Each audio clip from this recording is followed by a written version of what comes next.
Welcome to this lesson. In this lesson, we are going to be studying about abstraction in Java. Data abstraction is the property by virtue of which only essential details are displayed to the user. The trivial or non-essential units are not displayed. For example, a car is viewed in whole as a whole car rather than its individual components. For example, the engine, the body, and the accelerator, the steering wheel, and so on and so forth. Data abstraction may also be defined as the process of identifying only the required characteristics of an object and ignoring the irrelevant details. The properties and behaviors of an object differentiated from other objects of similar type and also help in classifying or grouping objects. Consider a real-life example of a man driving a car.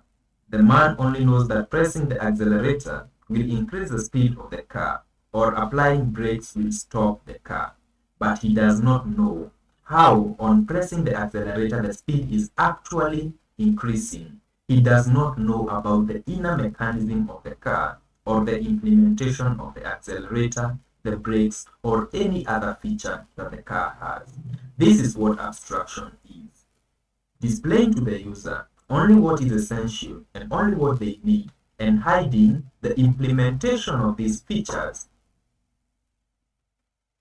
In Java, abstraction is achieved through interfaces and abstract classes. We can achieve 100% abstraction using interfaces as they only allow abstract methods, so we can achieve total abstraction with it. With abstract classes, we can have methods that have a definition or what are known as concrete methods, which are the opposite of abstract methods. So let's find out how we can be able to implement the same in our own example. In our example, we have the vehicle class and the car class. We would like to make the vehicle class an abstract class using the abstract keyword. To do that, instead of defining it as public class vehicle, we are going to define it as public abstract class vehicle using the abstract keyword. So in this way, we now have an abstract class vehicle. Abstract classes normally have concrete methods and abstract methods. What are concrete methods and what is the difference between concrete methods and abstract methods? Concrete methods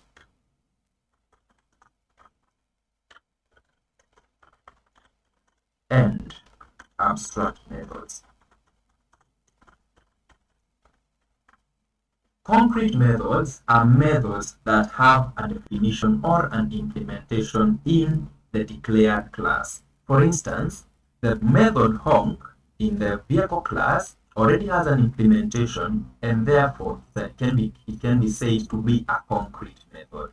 Abstract methods, however, do not have an implementation. They are only declared as to be existing in an abstract class, but their implementation is deferred to the implementing class or the inheriting class. So let's define abstract methods using the abstract keyword. So to do that, we use the abstract keyword. For instance, we can say public abstract void accelerate. If you can notice, after the parentheses, we finalize with a semicolon, meaning that we do not provide an implementation for this method. What we are telling Java is that we do have an existence of a method called accelerate, and we expect its implementation in the child class or any other class that's going to inherit from this class. Let's define another abstract method, break. Public abstract void break. So our abstract class vehicle has both concrete methods and abstract methods. Concrete method honk because it has an implementation, and abstract methods accelerate and break. So let's go to our car class, which is the child class for the vehicle. And it tells us that car is not abstract and does not override abstract method break and accelerate, which are defined in the superclass vehicle. What we mean to say, or what this means to me to say is, when the superclass is abstract, all its abstract methods must always be overridden or implemented in the child class. So let's do that. Let's provide an implementation for the abstract methods. So we have provided implementation for the accelerate and the break method. If you notice, we do have an override annotation to mean that this method has not been defined originally in this class, but has been defined in the superclass. And therefore, the purposes of the definition here is only to provide the overridden implementation, which is mandatory. So one key point is to notice that it is mandatory to implement all the methods of the superclass. So let's provide an implementation for this method.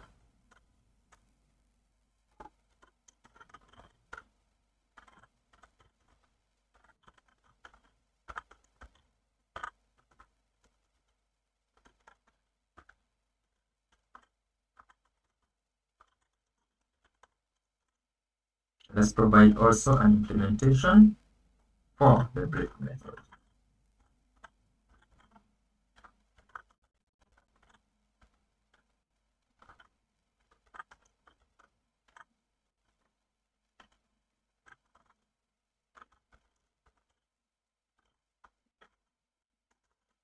So what we have done here is that we have provided implementation for the accelerate and break method, which are abstract methods in the vehicle class. Key points to take away from this lesson are that with abstract classes, they must always contain either concrete methods or abstract methods. And for the abstract methods that are defined within the abstract classes, they must always be implemented or overridden in the inheriting class or the child classes. One other thing that you may want to note is that we do not create objects from abstract classes. For instance, if we try to create an object of the abstract class vehicle, we would get an error telling us that we cannot create an object from the vehicle class. Sorry. It tells us that vehicle is abstract and cannot be instantiated. So that is abstraction using abstract methods and abstract classes. So thank you for staying on course. Let's see you in the next lesson. Enjoy. Thank you.